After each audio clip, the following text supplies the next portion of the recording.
பதவியேற்ற அன்றே பறந்த விஜயின் ரகசிய உத்தரவு. ஸ்ட்ரிக்டான தமிழக போலீசார். தமிழக அரசியல்ல பல ஆண்டுகளாக பேசப்பட்ட ஒரு பெயர் இன்று அதிகாரப்பூர்வமாக தமிழகத்தின் 13வது முதல்வராக பதவியேற்றிருக்கிறார் விஜய்.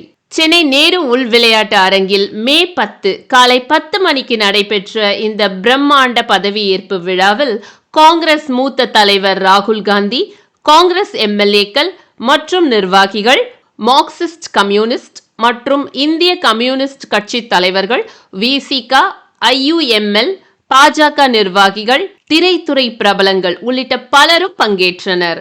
சினிமாவில் தளபதி என்று ரசிகர்களால் கொண்டாடப்பட்ட விஜய் இப்போது தமிழக அரசியலின் முக்கிய சக்தியாக மாறியிருக்கிறார். பல வருடங்களாக விஜய் அரசியலுக்கு வருவாரா என்ற கேள்வி எழுந்து கொண்டே இருந்தது. இறுதியாக மக்களிடம் நேரடியாக சென்று மாற்றம், ஊழல் எதிர்ப்பு, பெண்கள் பாதுகாப்பு, இளைஞர்களுக்கான வேலை வாய்ப்பு, சட்டம் ஒழுங்கு போன்ற விஷயங்களை முன்னிறுத்தியே தனது அரசியல் பயணத்தை ஆரம்பித்தார். இவரது தேர்தல் பிரச்சாரங்களில் அதிகமாக பேசப்பட்ட விஷயம் பெண்களின் பாதுகாப்பு மற்றும் சட்டம் ஒழுங்கு. தமிழ்நாட்டில் பெண்கள் இரவு நேரத்திலும் பயமின்றி நடக்கக்கூடிய சூழல் உருவாக வேண்டும் என்று பல மேடைகளில் அவர் கூறியிருக்கிறார். காவல்துறை அரசியல் அழுத்தமின்றி செயல்பட வேண்டும் என்றும், பொதுமக்களுக்கு போலீஸ் மீது நம்பிக்கை அதிகரிக்க வேண்டும் என்றும் தொடர்ந்து வலியுறுத்தினார். முதல்வராக பதவியேற்ற உடனே மக்களுக்கான தனது முதல் 3 முக்கிய கையெழுத்துக்களை விஜய் போட்டது அவரை நம்பி வாக்கு செலுத்திய கோடிக்கணக்கான ஆதரவாளர்களை ஆனந்தப்பட வைத்தது.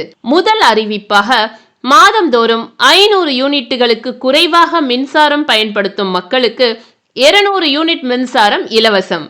இரண்டாவதாக தமிழகத்தில் போதைப் பொருட்களின் புழக்கத்தை கட்டுப்படுத்தவும் ஒழிக்கவும் சிறப்பு அதிரடி நடவடிக்கை. மூன்றாவதாக மாநிலத்தில் உள்ள காலி பணியிடங்களை நிரப்புவதற்கான அதிரடி அறிவிப்புகள் மற்றும் புதிய வேலை வாய்ப்புகளை உருவாக்கும் திட்டங்கள். இந்த 3 கையெழுத்துகளும் சமூக வலைதளங்களில் தற்போது மிகப்பெரிய அளவில் வைரலாகி வருகிறது. முதல் நாளிலேயே அதிரடி ஆக்ஷன் ஆரம்பம். வாக்குறுதிகளை நிறைவேற்ற ஆரம்பிச்சிட்டாரு.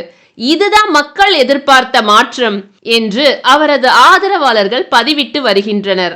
அது மட்டுமல்லாமல் முதல்வராக பதவியேற்ற அன்று இரவே தமிழ்நாடு போலீஸ் உயர் அதிகாரிகளுக்கு முக்கிய வாய்மொழி உத்தரவுகளும் சென்றதாக தகவல்கள் வெளியாகியுள்ளது.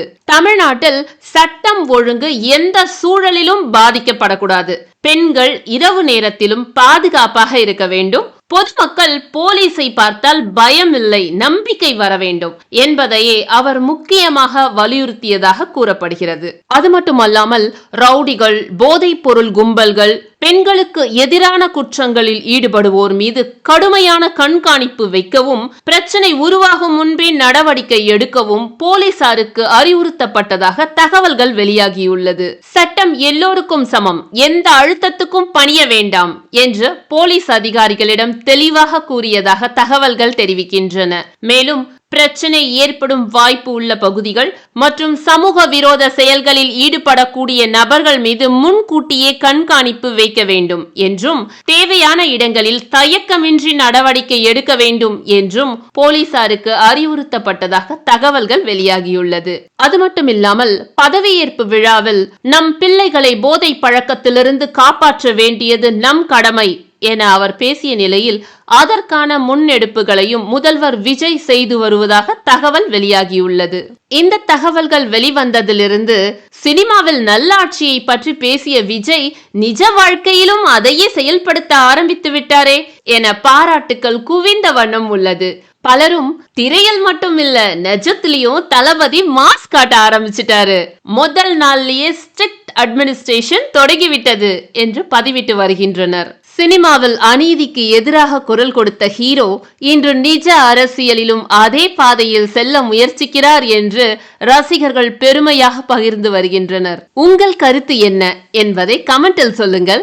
மேலும் இது போன்ற அரசியல் அப்டேட்ஸ் மற்றும் வைரல் செய்திகளை தொடர்ந்து பார்க்க ஸ்கிரீன் டிஎன்ஐ ஃபாலோ பண்ணுங்க.